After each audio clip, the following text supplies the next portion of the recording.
للہ الحمد للہ وکفا والصلاة والسلام علی عبادہ الذین اصطفیٰ خصوصاً علی افضلہم وخاتم النبیین محمد الامین وعلی آلہ وصحبہ اجمعین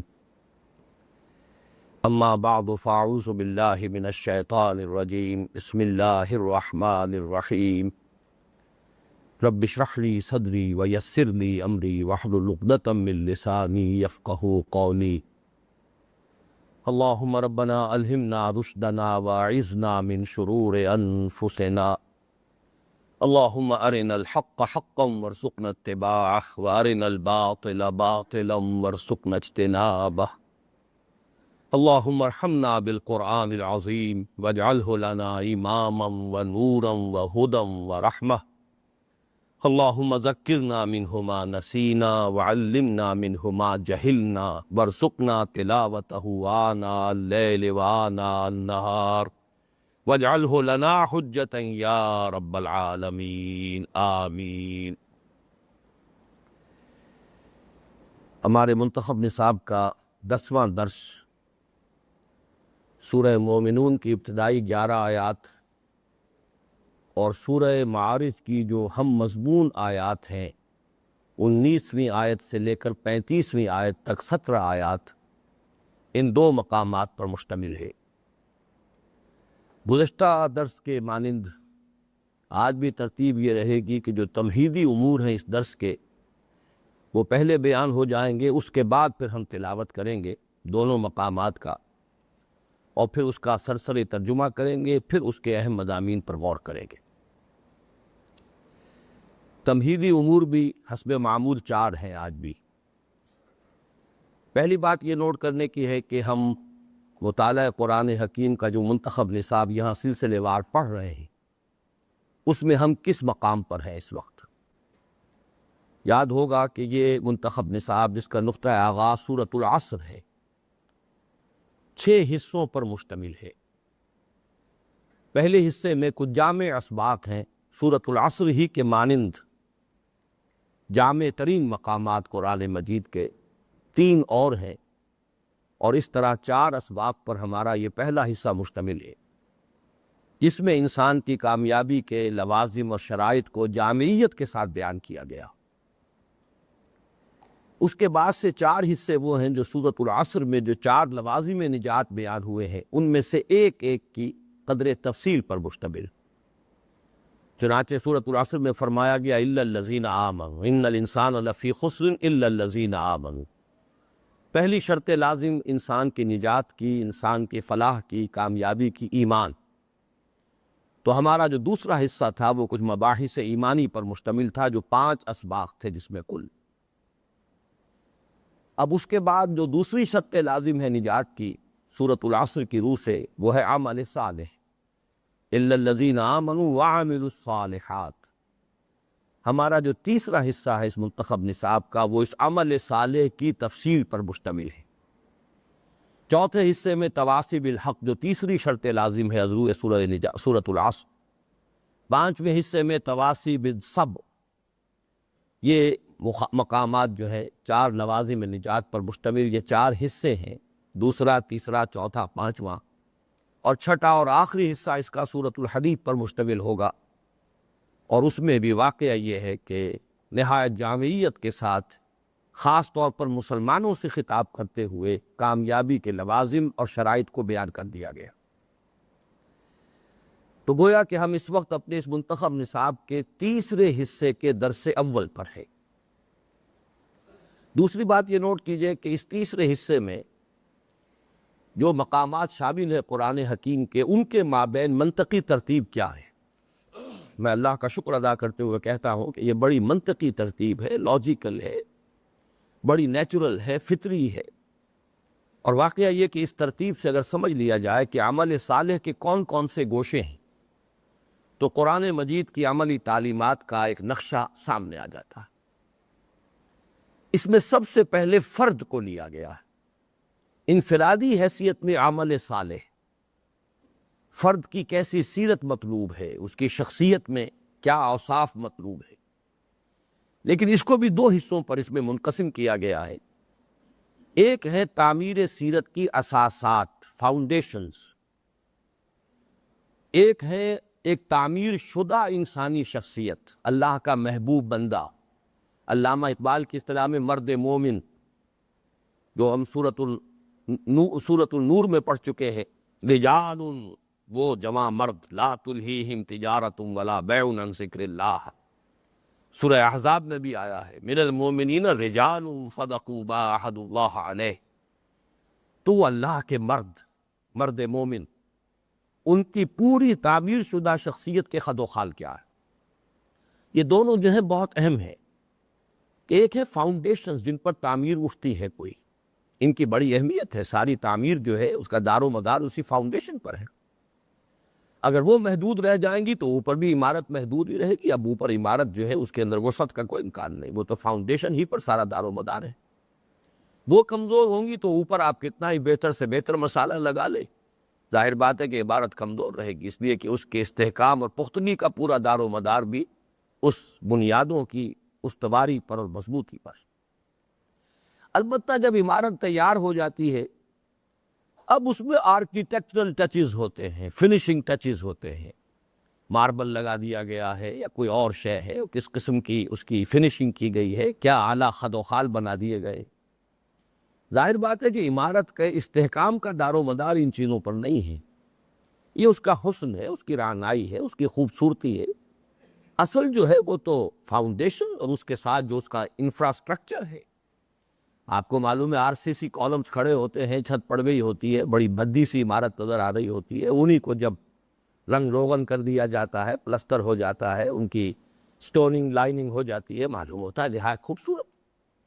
تو اسی طرح مرد مومن کی شخصیت کے اندر جو اوصاف مطلوب ہیں اس کو بھی سمجھنا چاہیے کہ ایک تو تعمیر سیرت کی اساسات ہیں، بنیادیں ہیں، فاؤنڈیشنز ہیں، ایک ہے پوری تعمیر شدہ شخصیت، دل آویز شخصیت، وہ جو محبوب شخصیت ہے اللہ کی، اس کے نمایاں خد و خال کیا ہے۔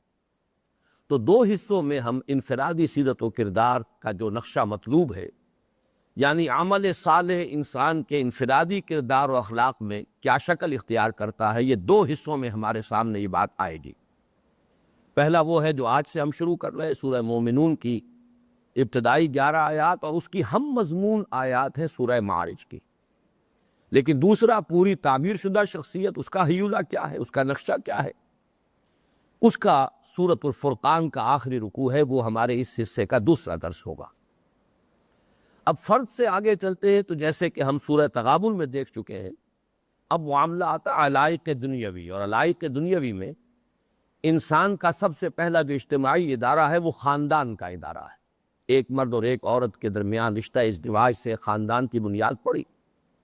اللہ اولاد دیتا ہے تو سیکنڈ ڈائمنشن ایڈ ہو گئی، اولاد میں جب تعدد اور تکثر ہو جاتا ہے تو ان میں رشتہ اخوت پیدا ہوتا ہے، یہ تھرڈ ڈائمنشن ہے۔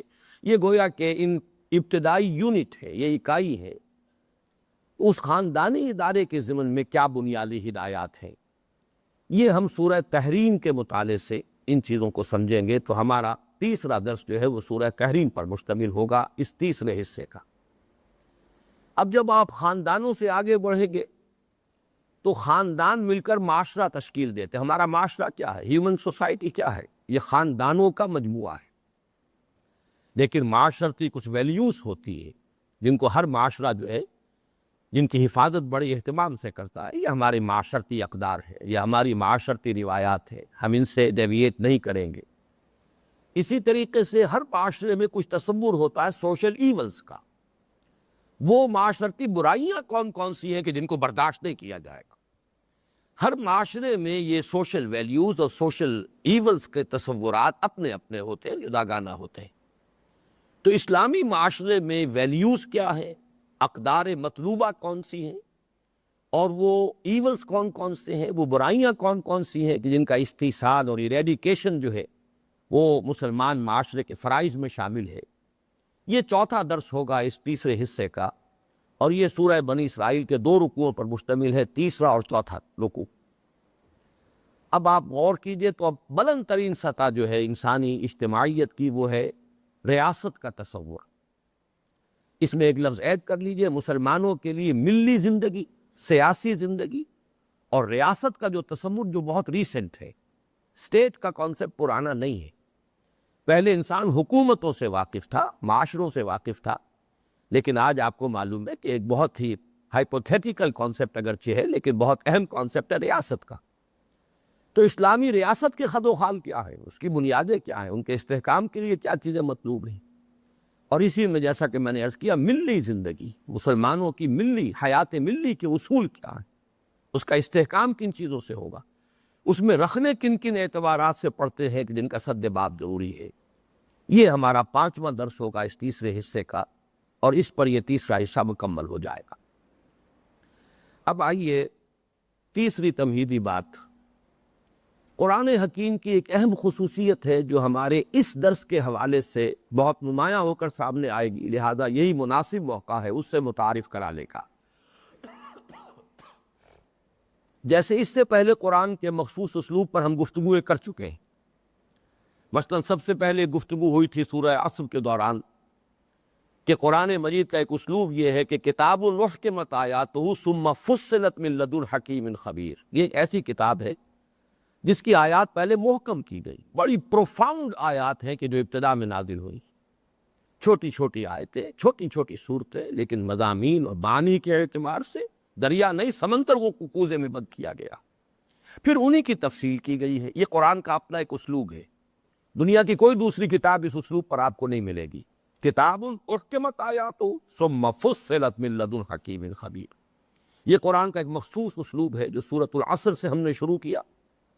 سورۃ العصر ہی کی ایک تشریح اور تفصیل ہے جو اس منتخب نصاب میں ہم پڑھ رہے ہیں، اور آگے چل کر در حقیقت اسی کی تفصیل ہے جو پورا قرآن مجید ہے۔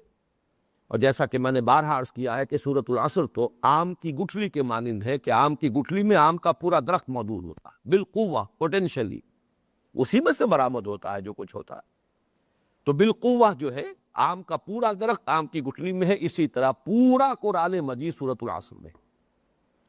یہ ایک اسلوب تھا۔ دوسرا قرآن کا اسلوب ہم سورۃ القیامہ کے ضمن میں زیر بحث لا چکے ہیں کہ اس کا اسلوب خطبے کا ہے، یہ شاعری نہیں ہے، خطبہ ہے۔ قرآن کیا ہے؟ A collection of divine orations, اللہ تعالیٰ کے خطبات ہیں یہ کہ جو مختلف مواقع پر نازل ہوئے محمد الرسول اللہ صلی اللہ علیہ وسلم پر، انہیں جمع کیا گیا۔ تو جو خطبے کے خواص ہوتے ہیں اور خصوصیات ہوتی ہیں وہ قرآن مجید کے اندر بتمام و کمال موجود ہیں۔ یہ صرف مثالیں دے رہا ہوں، تفصیلی گفتگو ہو چکی ہے۔ آج کے درس کے حوالے سے جو خصوصیت ہے قرآن مجید کی، اس کے اسلوب کی، اس کو نوٹ کیجئے۔ اس کا ذکر ہے اصولی اعتبار سے سورہ زمر کی آیت نمبر 23 میں، اللہ الذی نزل احسن الحدیث کتابا متشابہا مثانیہ، اللہ وہ ہستی ہے کہ جس نے بہترین کلام نازل فرمایا ہے، احسن الحدیث، اللہ الذی نزل احسن الحدیث، بہترین حدیث، بہترین بات، بہترین کلام، بہترین ترجمہ ہوگا اس کا۔ اللہ وہ ہے جس نے بہترین کلام نازل فرمایا، کس شکل میں؟ کتاباً متشابہاً مثانیہ، ایک تو یہ کتاب کی شکل میں ہے، نمبر 2 متشابہ، اس کتاب کے مختلف حصے ایک دوسرے سے مشابہ۔ اسی کے ضمن میں آج وہ بات آ جائے گی کہ مفسرین کے ہاں اصول ہے یہ کہ القرآن یفسر بعضہ بعضا، قرآن کا ایک حصہ دوسرے حصے کی تفسیر کرتا ہے، اس لیے کہ مشابہت ہے۔ ہمیشہ قرآن مجید کی تفسیر میں سب سے پہلے رجوع کرنا چاہیے خود قرآن کی طرف، تفسیر القرآن بالقرآن، کہ یہی مضمون کہیں اور بھی آیا، وہاں کیا فرق ہے، وہاں کس بات کی تفصیل کی گئی ہے۔ ہو سکتا ہے ایک مقام پر ایک چیز اجمالاً آئی ہو، دوسرے مقام پر وہ تفصیلاً آ گئی، پہلے مقام پر پہلی چیز یا سرے سے موجود نہیں ہوگی کوئی دوسری چیز، یا اجمالاً ہوگی، اور دوسرے مقام پر وہ تفصیلاً مل جائے گی، یا کہیں پہلے مقام پر کوئی خلا ہوگا، چھوڑ دیا جائے گا کسی شے کو مقدر سمجھ کر، دوسرے مقام پر اس خلا کو پر کر دیا جائے گا، وہ جو مضمر اور مقدر شے تھی اسے واضح کر دیا گا۔ تو کتاباً متشابہاً مثانیہ، اور یہ چوتھا لفظ ہے کتاباً متشابہاً مثانیہ، جوڑوں کی شکل میں، مثنا، دو، مثانیہ۔ اس کے حوالے سے ایک بات تو ہم پہلے سمجھ چکے ہیں تعارف القرآن کے ضمن میں، کہ قرآن حکیم کی صورتیں جوڑوں کی شکل میں، پھر ہر گروپ جوڑے کی شکل میں ہے کہ کچھ اس میں مکی صورتیں، کچھ مدنی صورتیں. لیکن یہاں آج ہمیں نوٹ کرنا ہے قرآن مجید کی بعض آیات جوڑوں کی شکل میں، اور یہ جو جوڑے ہیں مثانیہ، اس کی میں 3 شکلیں آپ کے سامنے آج رکھنا چاہتا ہوں. مثلاً ایک تو یہ ہے کہ قرآن مجید میں بعض اہم مضامین بار بار آتے ہیں، تکرار اور اعادے کے ساتھ آتے ہیں، کتاباً متشابہہ، جس کی 2 مثالیں نوٹ کر لیجیے، اس لیے کہ یہ ہمارے منتخب نصاب میں آگے چل کر بہت اہمیت کے ساتھ یہ دونوں مقامات آنے والے ہیں. هو الذی ارسل رسولہ بالہدی ودین الحق لیظہرہ علی الدین کلہ. وہی ہے اللہ جس نے بھیجا اپنے رسول کو الہدا اور دین حق دے کر تاکہ غالب کرے اسے پورے کے پورے نظام زندگی پر. یہ الفاظ بعین ہی بغیر کسی شوشے کے فرق کے 3 دفعہ ہے. یہ بار بار کی تکرار سے در حقیقت ادھر اشارہ کر دیا جاتا کہ یہ کوئی بہت اہم مضمون ہے. جاست، یہاں تو جس کو ہم کہتے ہیں کہ مائکروسکوپ جو ہے، اس کی ہائی پاور جو لینس ہے اس کو فوکس کر دو، توجہ کرو اس کے ایک ایک حرف پر، اس کے ایک ایک لفظ پر غور کرو، اس کی ترکیب پر غور کرو. اس لیے کہ اللہ تعالیٰ کے پاس الفاظ کی کمی نہیں، ووکیبلری کی کمی نہیں، پھر بھی اگر بعین ہی وہی الفاظ دہرا کر لا رہا ہے تو در حقیقت مطلوب یہ ہے کہ اپنی توجہ کو مرکوز کر دو ان الفاظ میں. زیر ہر لفظ غالب چیدام میں خانہ گنجینہ معنی کا تلس اس کو سمجھیو، جو لفظ کے غالب میرے اشعار میں آوے. تو معلوم ہوا کہ یہ پہلو خاص طور پر جو بار بار آیت آ رہی. اسی طرح 4 جو حضور صلی اللہ علیہ وسلم کے جو بنیادی افعال تھے، جس کے لیے میں نے عنوان اختیار کیا ہے، جو میری کتاب ہے نبی اکرم صلی اللہ علیہ وسلم کا مقصد بعثت، اس کا آخری مضمون ہے منہج انقلاب نبوی کا اساسی منہاج. ایک تو تکمیلی مراحل ہیں کسی انقلاب کے، ایک اساسی بنیادی جو طریقہ کار ہے کہ انقلاب کے لیے جو افرادی قوت درکار ہے وہ کیسے فراہم ہو. اکیلا چنا بھاڑ کو نہیں پھوڑ سکتا. انقلاب لانے کے لیے، نظام کو بدلنے کے لیے تو ایک جمعیت درکار ہے، فدائین کی جمعیت درکار ہے. وہ فدائین کیسے پیدا کیے جائیں، اس کی میتھوڈولوجی کیا ہے، اس کا بنیادی اسلوب کیا ہے، اس کا اساسی منہاج کیا ہے. تو 4 اصطلاحات قرآن مجید میں 4 دفعہ ہوئی. یتلو علیہم آیاتہ ویزکیہم ویعلمہم الکتاب والحکمہ. تلاوت آیات، تزکیہ اور تعلیم کتاب، تعلیم حکمت، 4 مقامات پر. 2 مرتبہ تو سورہ بقرہ میں یہ الفاظ آئے، 1 مرتبہ سورہ آل عمران میں آئے، 1 مرتبہ پھر سورہ جمعہ میں آئے. هو الذی بعث فی الامیین رسولا منہم یتلو علیہم آیاتہ ویزکیہم ویعلمہم الکتاب والحکمہ. ان 4 مقامات میں کہیں ایک جگہ پر ذرا ترتیب کا فرق ہے، کچھ ضمیریں بدلی ہوئی ہیں. جب دعا کیا تھا حضرت ابراہیم نے، حضرت اسماعیل نے، تو پھر یہ تھا کہ اے اللہ ہماری اس نسل کے اندر اپنا ایک رسول مبعوث کیجو، یتلو علیہم آیاتک ویعلمہم الکتاب والحکمۃ ویزکیہم. یہاں ضمیریں بدل نہیں، لیکن یہ کہ بہرحال مضمون وہی ہے. 4 اصطلاحات ہیں. معلوم ہوا کہ یہاں پر بھی ہائی پاور لینس کو فوکس کرنے کی ضرورت ہے. آخر یہ بدل کر یہ الفاظ کیوں لائے جا رہے ہیں، بار بار کیوں لائے جا رہے ہیں. یہ ایک مثال ہوئی کہ قرآن مجید میں جو مضامین بتکرار و اعادہ اور انہی اصطلاحات میں اور انہی الفاظ کے حوالے سے آئیں، اس میں گویا کہ اشارہ ہوتا ہے کہ توجہ کو مرکوز کرو ان الفاظ کے. دوسری مضمون کی بات یہ اسی سلسلے میں نوٹ کیجئے کہ اہم مضامین قرآن مجید میں کم سے کم 2 مرتبہ ضرور آئیں گے، اور 2 مرتبہ آنے میں بھی 2 اسلوب ہیں. یہ دوسرے ہی بات کو 2 حصوں میں تقسیم کیجئے. یا تو بعین ہی وہی الفاظ، مثال کے طور پر سورہ توبہ کی آیت نمبر 73، سورہ تحریم کی آیت نمبر 9، بالکل وہی الفاظ. یا ایھا النبی جاہد الکفار والمنافقین واغلظ علیہم ومأواہم جہنم وبئس المصیر. اے نبی ان کافروں پر اور منافقوں پر سختی کیجئے، ان کے ساتھ جہاد کیجئے، ان پر سختی کیجئے. یہ آپ کی نرمی کے مستحق نہیں ہے. آپ کے اندر جو ذاتی مروت ہے، شرافت ہے، رقت ہے، رحمت ہے، آپ تو رؤوف الرحیم ہیں، لیکن یہ کہ ان منافقین اور ان کافروں پر یہ شان ظاہر نہیں ہونی چاہیے. آپ کی یہ شان ظاہر ہو اہل ایمان کے حق میں، کفار اور منافقین کے لیے نہیں. یا ایھا النبی جاہد الکفار والمنافقین واغلظ علیہم فماواہم جہنم وبئس المصیر، بین ہی پہلے حرف سے لے کر آخری حرف تک ایک ہی آیت جو سورہ توبہ میں آیت نمبر 73، سورہ تحریم میں آیت نمبر 9۔ خود اس درس میں جو اب ہم جس کا ہم مطالعہ کریں گے آپ کو مثال ملے گی، 4 آیتیں سورہ معارج میں اور سورہ مومنون کی یہ جو آیات ہیں جن پر ہمارا یہ درس مشتمل ہے، بین ہی انہی الفاظ میں آئی۔ والذین هم لفروجہم حافظون الا علی ازواجہم او ما ملکت ایمانہم فانہم غیر ملومین فمن ابتغى وراء ذلک فاولئک هم العادون والذین هم لاماناتہم وعہدہم راعون۔ ایک شوشے کا فرق نہیں ہے، چاروں آیات دونوں جگہ پر موجود۔ تو ایک مثال یہ ہو گئی کہ بعین ہی وہی الفاظ اسی ترتیب کے ساتھ آ رہے ہوں 2 مرتبہ۔ 2 مرتبہ آنے کی ایک اور کیفیت بھی قرآن مجید میں ہے، ترتیب بدل جائے اور اس کے اندر بڑی حکمت ہوتی ہے۔ اس کی میں مثال اس وقت دے رہا ہوں سرسری طور پر، جو حضرات نوٹ کرنے کر لے۔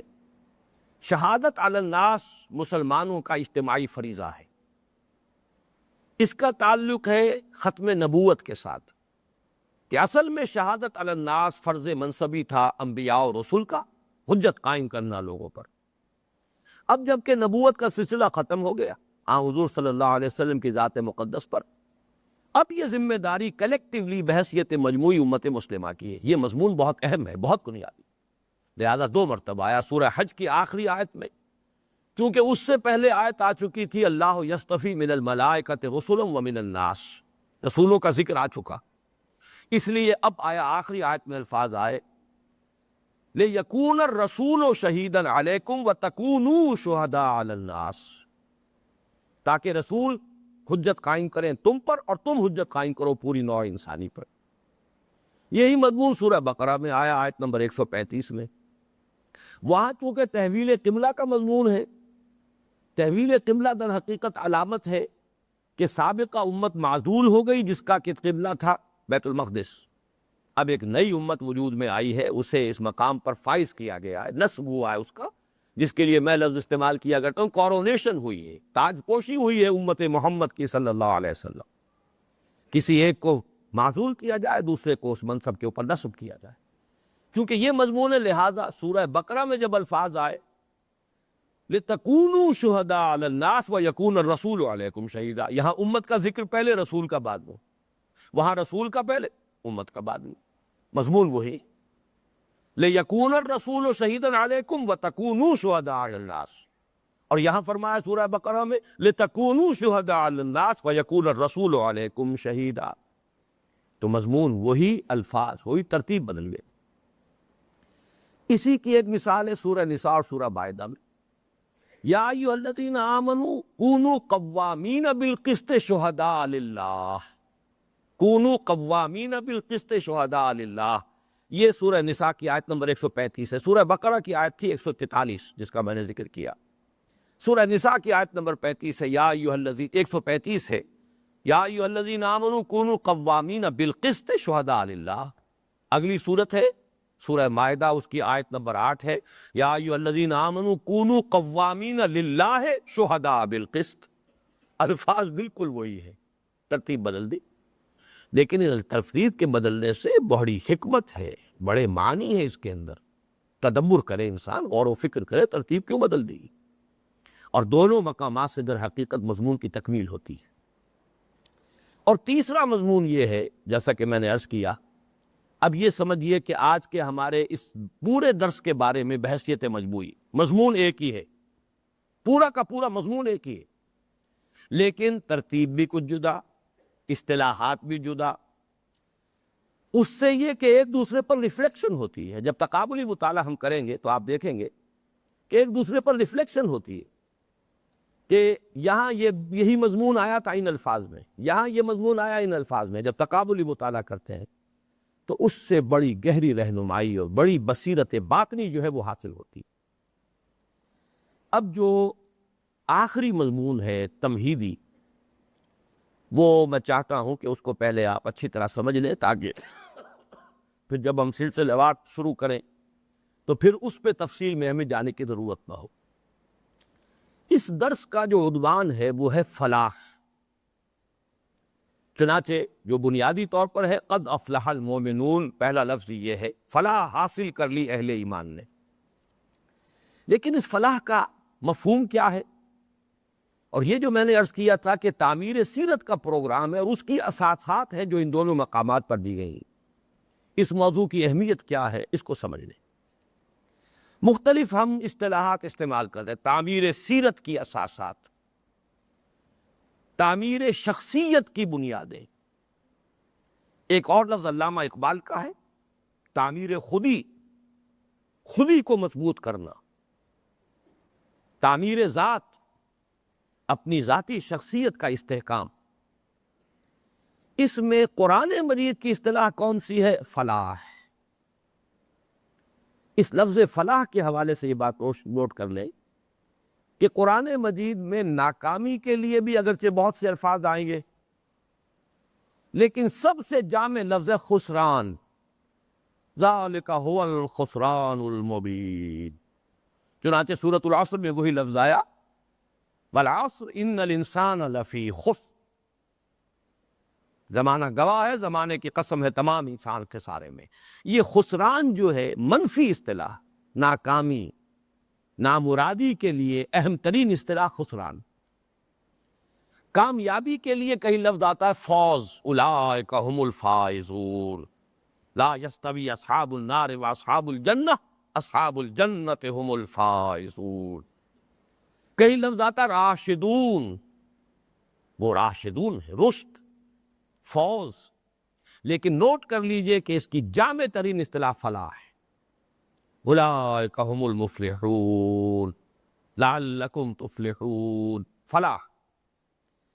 اس فلاح کے لفظ پر اب غور کیجئے کہ فلاح کے لغوی معنی کیا ہے۔ ایک بات بڑی دلچسپی کی ہے، اور یہ پہلے بھی میں نے آپ کو اصطلاح بتائی ہے، فقہ اللغہ۔ عربی زبان کی اپنی ایک فلسفی ہے، فلسفی آف لینگویج۔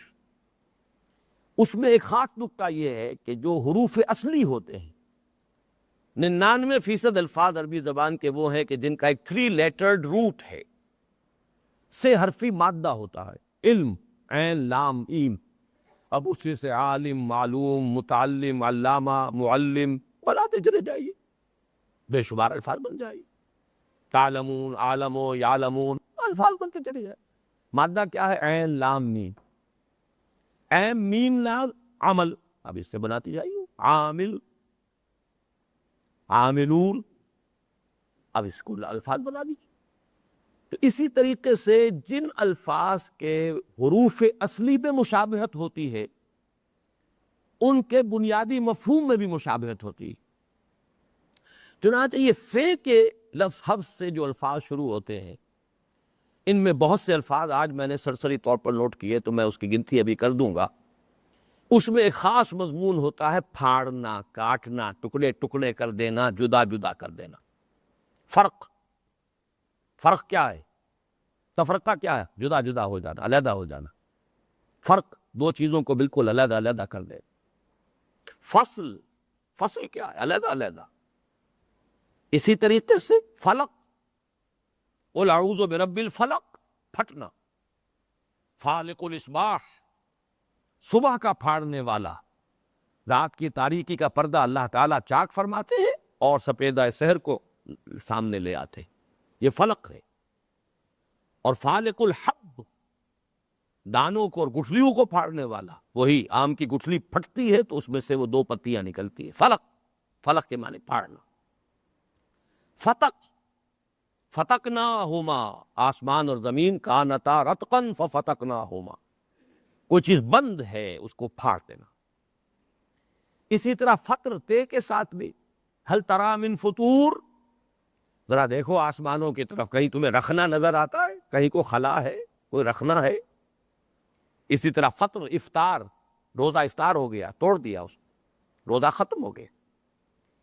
اسی طرح فک، فا کاف کا، فک و رقبت، گردن بندھی ہوئی تھی، جدا کر دی، آزاد کر دی، فک و رقبت، انفکاک، علیحدہ ہو جانا۔ لم یکن الذین کفروا من اہل الکتاب والمشرکین منفکین حتی تأتیہم البینہ، اس لیے ہم کہتے ہیں جزو لا ینفک، یہ تو اس شے کا ایسا جز ہے کہ جس کو اس سے علیحدہ کیا ہی نہیں جا سکتا۔ اسی طرح فج، من کل فج عمیق، فج کہتے ہیں وادی کو، گہری وادی، ادھر بھی اونچا پہاڑ کھڑا، ادھر بھی اونچا پہاڑ ہے، دونوں پہاڑوں کو جدا کرنے والا خلا جو ہے وہ فج ہے۔ اسی حوالے سے سمجھیے فلاح کا مفہوم کیا ہے۔ فلاح کے معنی پھاڑنا۔ اسی سے ایک بڑی کہاوت ہے عربی زبان کی، جو اردو میں بھی کہاوت ہی کے طور پر ہے، لوہا لوہے سے کٹتا ہے، لوہے کو لوہا ہی کاٹتا ہے۔ ان الحدید بالحدید یفلح، لوہے کو پھاڑنے کے لیے لوہا چاہیے، تو کچھ چھینی جو ہے وہ لوہے کی ہوگی جس سے کہ وہ آپ سریے کو توڑیں گے، لکڑی کی کسی چیز سے تو آپ سریے کو نہیں کاٹ سکتے۔ ان الحدید بالحدید یفلح، لوہا لوہے سے کٹ سکتا ہے۔ اسی سے نوٹ کیجئے فلاح کا لفظ ہے، فلاح، فلاح کہتے ہیں کسان کو، کسان اپنے ہل کی نوک سے زمین کو پھاڑتا ہے، اس لیے فلاح ہے۔ فلاحین کی تحریک، جیسے ہمارے ہاں کسان تحریک، کسان موومنٹ، مزارعین کی تحریک، مصر میں وہ تحریک ہے فلاحین کی، کسانوں کی، زمین کی دھرتی کے سینے کو چیرنے والے لوگ، وہ فلاح ہے۔ عربی شاعری میں چونکہ فلاح کا مراد عام طور پر لیا گیا ہے دنیاوی نعمتوں کا حصول، کامیابی، فلاح جو ہے کامیابی، بار آور ہونا، نتیجہ خیز ہونا۔ آپ نے بیج زمین کے اندر ڈالا ہے، زمین کو پھاڑا ہے، بیج کو اس میں ڈالا ہے، اب وہ بیج برگ و بار لائے گا، یہ فلاح ہے۔ تو نتائج اچھے نکل آئیں، کوئی اسکیم آپ کی نتیجہ خیز ہو جائے، کوئی منصوبہ مفید ثابت ہو، منفعت بخش ہو، یہ گویا کہ فلاح کا بنیادی مفہوم ہوگا۔ اصطلاح وہ ہے لغوی مفہوم، پھاڑنا۔ افلاح پھاڑ نکالنا، فلاح پھاڑنا، افلاح کسی شے کو پھاڑ کر کوئی چیز برآمد کر لینا۔ لیکن چونکہ فلاح کا اب دو تصورات ہوں گے، عام انسان کے نزدیک تو فلاح فلاح دنیاوی ہے، آسائشیں حاصل ہو جائیں، جائیداد بن جائے، کوئی حیثیت و وجاہت، نام مشہور ہو جائے، یا حکومت اور اقتدار میں کوئی حیثیت حاصل، یہ فلاح ہے۔ چنانچہ ایک بڑا پیارا شعر ہے جو امام راغب اصفہانی نے نقل کیا ہے، افلح بما شئت فقد یدرک بالضعف وقد یخدع القریب، جس طرح چاہو محنت کر لو دنیا کی فلاح حاصل کرنے کے لیے، آرام اور آسائشیں حاصل کرنے، جو چاہو کر لو، لیکن یہ جان لو دو حقیقتیں، کہ کبھی ایسا بھی ہوتا کہ کمزوری کے باوجود بھی انسان کو دنیا کی نعمتیں مل جاتی ہیں، اور کبھی ایسا بھی ہوتا وقد یخدع القریب کہ بڑا ہوشیار چالاک آدمی بھی دھوکہ کھا جاتا ہے، اس کی ساری سکیمز بھی دری رہ جاتی۔ بڑا پیارا شعر ہے یہ، در حقیقت اسی طرح کی بات ہے جو حضور نے فرمائی ہے، فاجملوا فی الطلب وتوکلوا علی اللہ۔ اللہ تعالیٰ نے تمہارے لیے رزق معین کیا ہوا ہے تو طلب تو ضرور کرو، بھاگ دوڑ کرو، محنت کرو، لیکن کم کرو، بہت زیادہ نہیں، اپنے آپ کو ہلکان نہ کر لو، اجمال سے کام لو۔ بہرحال یہ تو تمہیں کرنا ہے، کچھ نہ کچھ تو کر، فاجملوا فی الطلب وتوکلوا علی اللہ، بہت زیادہ اپنے آپ کو ہلکان نہ کرو، اللہ نے جو دینا ہے دینا ہے۔ بڑا اس میں جو قناعت کا ایک انداز پیدا ہوگا، کرو ضرور، لیکن بالکل یہ کہ دن رات کے 24 گھنٹے اس کا ایک ایک لمحہ اور ایک ایک لحظہ اسی فکر میں لگ رہا ہے، گھل رہے ہیں اسی میں، یہ تم نے اپنے اوپر خام خواہ کو وہ بوجھ لاد لیا جو اللہ نے تم پر ڈالا نہیں۔ رزق کی ذمہ داری اس نے لی ہے اپنے اوپر، تمہیں البتہ لازم کر دیا کہ کوشش کرو، بس اتنی ہی کوشش کرو جتنی کرنی چاہیے، خام خواہ اپنے آپ کو، فاجملوا فی الطلب وتوکلوا علی اللہ، اس لیے کہ اللہ تعالیٰ نے رزق معین کیا ہوا ہے۔ تو ظاہر بات ہے کہ دنیاوی جو بھی ایک فلاح ہے اس کے حصول کے لیے تو ہم سب بھاگ دوڑ کر ہی رہے ہیں، صبح سے شام، شام سے صبح، ساری اسی فکر میں، اسی کے لیے بھاگ دوڑ میں، رات کو سوتے ہیں تو خواب اسی کے آتے ہیں، ذرا کہیں سکون ملتا، نماز پڑھتے ہیں تو منصوبہ بندی اسی کی ہو رہی ہوتی ہے، یہ تو ہمارے اوپر مسلط ہے۔ لیکن قرآن کے نزدیک فلاح ہے فلاح اخروی، یہ دنیا کی فلاح نہیں، یہ اس کا بنیادی فلسفہ ہے۔ جیسے کہ سورہ عنکبوت میں ہم پڑھیں گے وَإِنَّ الدَّارَ الْآخِرَةَ لَهِيَ الْحَيَوَانُ لَوْ كَانُوا يَعْلَمُونَ، اصل گھر تو ہے ہی آخرت کا گھر، اصل زندگی ہے ہی آخرت کی زندگی، کاش کہ انہیں معلوم ہوتا، انہیں معلوم نہیں، وہ اسی کو سمجھ بیٹھے ہیں کہ یہی زندگی ہے، اسی کے لیے ساری سوچ، اسی کے لیے بھاگ دوڑ۔ وَإِنَّ الدَّارَ الْآخِرَةَ لَهِيَ الْحَيَوَانُ، اصل تو زندگی جو ہے وہ آخرت کی زندگی ہے۔ لَوْ كَانُوا يَعْلَمُونَ، کاش کہ انہیں معلوم۔ اور جیسا کہ ہم پڑھ چکے ہیں، ذَلِكَ يَوْمُ التَّغَابُنِ، وہ ہے تغابن کا، ہار اور جیت کے فیصلے کا دن، وہ تو قیامت کا دن ہے۔ یہ سورہ تغابن میں پڑھ چکے۔ جو اس روز جیتا وہ جیتا، جو اس روز ہارا وہ ہارا، جو اس روز کامیاب قرار پایا وہ کامیاب، جو اس روز ناکام قرار پا گیا، چاہے وہ دنیا میں فرعون اور نمرود کی حکومتوں کا مالک رہا ہو، اور چاہے وہ قارون کے خزانے کا مالک رہا ہو، کچھ بھی ہو، اس کے آگے پیچھے لوگ پھرتے ہو، اس کی بڑی عزت و تقریب ہوتی ہو، لیکن یہ کہ اگر وہاں کا ناکام ہے تو ناکام، ابد الآباد تک کے لیے ناکام۔ ذالک یوم التغابن۔ یہی وجہ ان دونوں مقامات پر، وہ تو بعد میں ہم ترجمہ کریں گے، تو فلاح کی آخری منزل پھر کیا بیان کی گئی؟ اولئک هم الوارثون الذین یرثون الفردوس ھم فیہا خالدون۔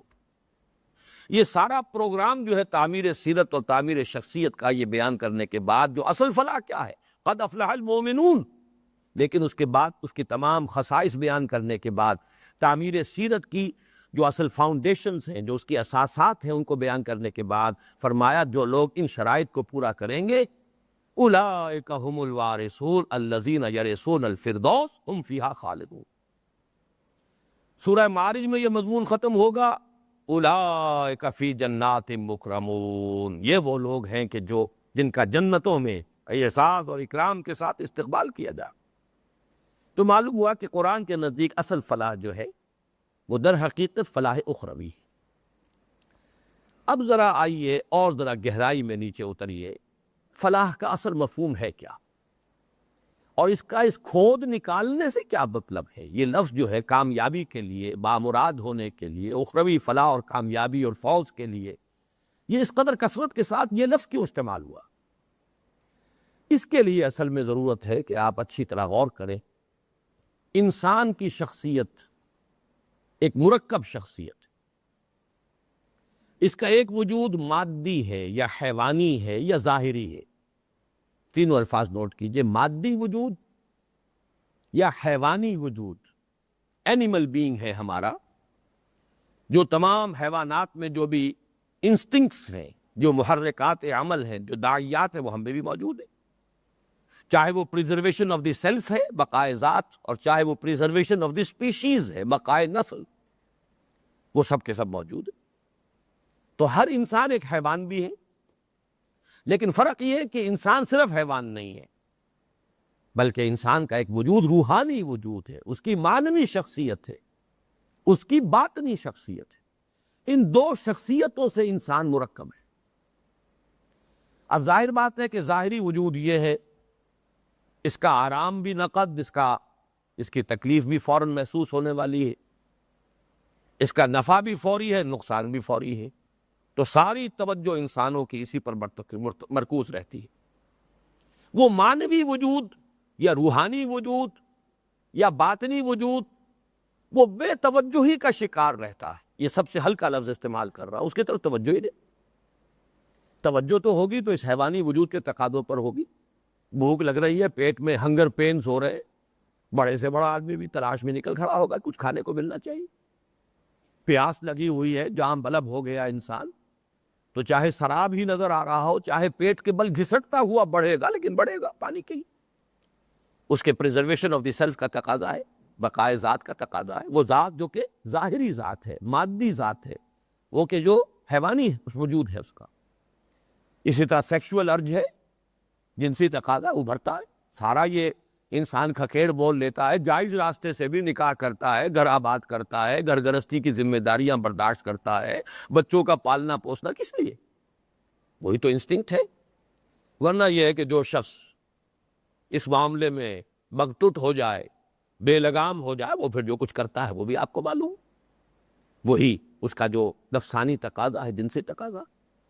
تو ان تقاضوں پر توجہ مرکوز رہتی ہے، جبکہ انسان کا اصل وجود جو ہے وہ در حقیقت جو اسے ممیز کرتا ہے حیوانات سے، جس کی بنا پر یہ اشرف المخلوقات ہے، جس کے بنا پر یہ مسجود ملائک بنا وہ تو اس کا روحانی وجود ہے۔ یہ روحانی وجود جو ہے ذرا نوٹ کر لیجئے، یہی وجہ ہے کہ یہ جو مضمون، یہ مقام سورہ مومنون کا ابتدائی 11 آیات پر جو مضمون مشتمل ہے، قد افلح، چونکہ یہاں پہلا لفظ یہی ہے، فلاح کے موضوع پر اہم ترین مقام قرآن مجید کا یہی ہے، ورنہ قد افلح من تزکا، قد افلح من زکاہا، یہ ملیں گے آپ کو الفاظ، یہ آیات ہیں درمیان میں آ رہی ہے، وہ کہیں برسبیل تذکرہ، یہ تو اصل سمجھیے عنوان ہی وہ ہے، پہلا لفظ وہ قد افلح المومنون۔ یہی وجہ ہے کہ انسانی شخصیت کے ان دو پہلوؤں کو سب سے زیادہ، بلکہ واقعہ یہ کہ شاید اس کا تو کوئی جوڑا بھی میرے علم میں نہیں ہے آج تک، ہو سکتا ہے اسی پہلو سے پورے قرآن مجید کو شروع سے آخر تک پڑھوں، جیسے کبھی امام شافعی رحمۃ اللہ علیہ نے 300 مرتبہ کہتے ہیں پورے قرآن کو اول سے آخر تک پڑھا تھا اجماع کی دلیل حاصل کرنے کی۔ اگر مسلمانوں کا اجماع بھی اصول فقہ کے اندر کوئی حجت کے طور پر ہے، کوئی بنیاد کے طور پر ہے، تو قرآن سے بھی تو کوئی اصل ملنی چاہیے اس کی۔ 300 مرتبہ پڑھا، 301ویں مرتبہ وہ مقام مل گیا، نولیہ ما تولی ونصلہ جہنم والا مقام، کہ جو لوگ یبتغی غیر سبیل المومنین، جو بھی اہل ایمان کے راستے سے ہٹ کر کوئی راستہ اختیار کرے گا، نولیہ ما تولی ونصلہ جہنم وساءت مصیرا، معلوم ہوا اہل ایمان کا راستہ یہ بھی ایک اپنی جگہ پر ایک دلیل ہے، اس کی ایک شرح ہے جو حضور نے فرمائی میری امت کبھی گمراہی پر جمع نہیں ہوگی۔ اسی طرح فرمایا علیکم بالسواد العظم، جس پر کہ امت کے اہل علم کی اکثریت جمع ہو گئی ہو، اس کا اختیار کرو۔ بہرحال یہ میں نے عرض کیا مثال کے طور پر، تو ہو سکتا ہے کہ اس کا کوئی مصنف بھی مجھے مل جائے، لیکن آج کی تاریخ تک میں اعتراف کر رہا ہوں کہ یہ مضمون میرے علم میں قرآن مجید میں صرف سورہ مومنون ہی میں آیا۔ یہ جو 11 آیات ہیں، اس کے بعد جو آیات آ رہی ہیں اس میں انسان کی تخلیق کے کچھ مراحل کا ذکر ہے۔ وَلَقَدْ خَلَقْنَا الْإِنسَانَ مِنْ صُلَالَةٍ مِّن طِينٍ ثُمَّ جَعَلْنَاهُ نُطْفَةً فِي قَرَارٍ مَّكِينٍ ثُمَّ خَلَقْنَا النُّطْفَةَ عَلَقَةً فَخَلَقْنَا الْعَلَقَةَ مُضْغَةً فَخَلَقْنَا الْمُضْغَةَ عِظَامًا فَكَسَوْنَا الْعِظَامَ لَحْمًا ثُمَّ أَنشَأْنَاهُ خَلْقًا آخَرَ فَتَبَارَكَ اللَّهُ أَحْسَنُ الْخَالِقِينَ۔ ہم نے انسان کو بنایا مٹی کے نچوڑ سے، سلالہ کہتے ہیں کسی چیز کا کشید کر لیا جائے، جوہر، مٹی کے جوہر سے بنایا، پھر ہم نے اس کو ایک نطفے کی شکل دی ہے جو بڑے مضبوط محل قلعے کے اندر اس کو رکھا ہے، وہ قلعہ جو ہے رحم مادر کا، چونکہ سورہ قیامہ کے آخر میں بھی یہ مضامین آئے تھے۔ پھر یہ کہ اب ہم رحم مادر میں ہم نے اس کی تخلیق کی ہے، نطفے کو علقہ بنایا اور علقہ کو مضغہ بنایا، مضغہ میں پھر ہڈیاں بنائی، ہڈیوں پر گوشت چڑھایا۔ اور قابل توجہ بات یہ ہے کہ ان آیات میں کہیں ثم آ رہا ہے، کہاں صرف فا آ رہا ہے۔ جو بڑے بڑے مراحل ہیں ان کو ثم سے علیحدہ کیا گیا ہے، جو کسی ایک مرحلے کی تفصیلی جو ہے، جو اس کے مدارج ہیں، ان کو فا سے۔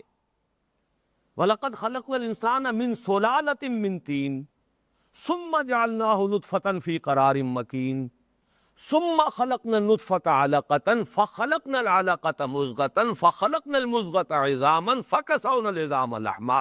یہ تیسرے مرحلے کے 4 جو ہیں درمیانی مراحل۔